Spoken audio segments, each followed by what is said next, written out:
So we just want to know, like, as a fans, we want to know about, like, when did you start dancing and how do you get into Latin dancing? Well, we start dance in an early age. I was 7 when I started to dance. My family has a dance studio, so they dragged me in a studio to dance at the beginning. I didn't like it, but at the end, what shall I do? You get in the blood. So now I'm part of it. How did we get in Latin? Mostly when I met Espensaldo, more or less 15 years ago. He came to Italy for study fashion, and there I met him. I was 10 dancer at the time, and I kind of forget about ballroom and I continue Latin.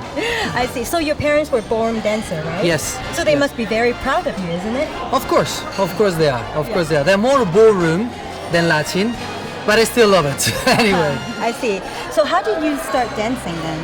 Well, I started also early age at 4, and I started with the national folk dance first, and then about 7 years old I started ballroom dancing. My family, no one dancing, but they did also some different kind of sport. And from the early age I knew I'm gonna be something like dancing or something active. And that's why my parents just bring me to dance, and Really? that's here we are. Lucky me. So both of you had to start from ballroom dancing instead of Latin dancing. That's very interesting. Yeah. Well, normally both. European Latin European and normally start with 10 dance. Oh, really? We don't do just one discipline. Oh, Yeah. okay. And then you focus and specialize on Yes. that. Yeah, Okay. we're just calling ballroom, but it's a Still. Latino standard. I see. So how often or how frequent do you guys practice? Every day. Every day. Every day, as every day. much as we can. So how many hours per day? As much we can. Depends, yeah, As depends. much we can, yes. Wow. Sometimes with the jet lag, our wall flying, it's impossible just physically, but we do as much as we can. Yeah. As soon as you land, you just practice.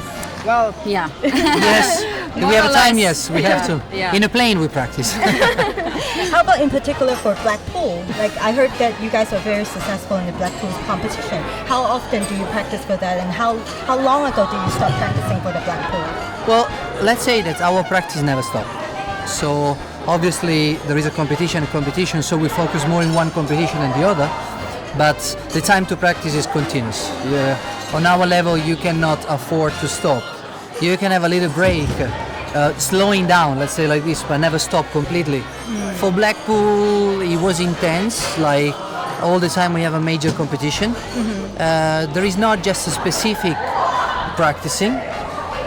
We mixed between gym and practice and time to think, strategy and everything. But yeah, normally start 1 month ago, 1 month before the main competition. Yes, mostly is that, but actually never stop because we already started to think about next Blackpool. So Yeah, it's just, really? sometimes just this particular show we try something else. We have some goals what we want to try on, like specific, and that's how we prepare for the next major competition. Now, for example, going to be the World Championship in October, In October. 20th. Yeah, so it's going to be several shows, several competition, and we are preparing for International. that. Wow, well, that's very intense. Yes. So, what is the secret sauce to success for you two? I guess to continue to enjoy what we are doing.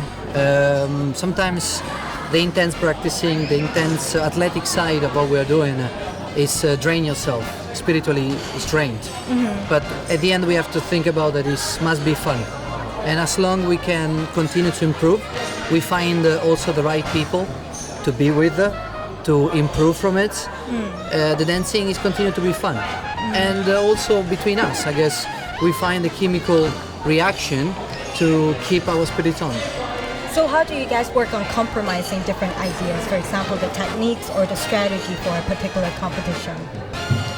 Well, we discussed, of course, with us personally, between us, and then also with the coach. And we experiment sometimes. We just risk, do something like we don't know how it's going to come out, and that's how we grow. Yeah. And I want to also say, beside all enjoyment, I would say, like for me, stay focused. Focus, yeah, because this is also discipline. It's need focus. Yeah, all like have a small goals to achieve the big goal. Yeah, but between this, enjoy what you're doing. Otherwise, it could be hard. Yeah, definitely. So, on a personal note, you two mentioned going to gym, and your figure, and both of you who have a very amazing figure. How do you upkeep that? We cannot tell this. You cannot tell me. This is the secret. Oh, really? For the lesson. So if you come for the lesson, you will get the secret sauce to the bottom. Yeah, of course. So one last question about Hong Kong. So what do you think about the standard of competitions in Hong Kong in terms of dancing, and what sorts of improvement you can see? Well, Hong Kong, it's amazing place. It's kind of dreamland, you know, for a lot of dancers like us. We see every time a lot of dancers, high level, placed here, teaching here, and obviously the students improve.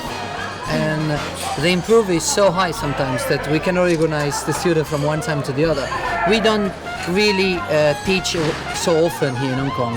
Occasionally we do, and we really enjoy because the students are very open minded, ready to continue to improve, and very hard worker. This is, I guess, the very good way to improve and to keep going. How about in terms of Hong Kong? What do you think about Hong Kong? Well, I think it's, like Riccardo says, it's a beautiful island, and the kids, everybody very much focused also on dancing, and they want to do it, want to improve. And every time I see it's a lot of also top couples coming here for show, and I see they always come for the show, they always support, and they try also to learn from them, coming for lessons or etc. So I think it is a good discipline now. As you know, we live in New York. Oh, you do? So I think Hong Kong and New York are quite similar. Oh, Very busy, very bubbling. yeah. And I guess this is a very good spirit to continue to improve in a business and in any kind of things you're doing.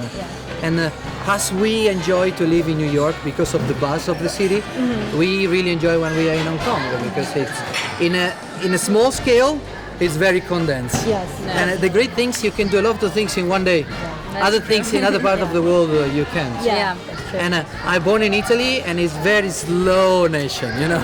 It's not like we have a time break. We don't do that much, but we really enjoy Hong Kong as much we love New York. That's great. That's great. Thank you so much for you too. Thank you for the time. Thank you very you. much. Thank you. Thanks Thank a lot, you. and good luck. Thank you.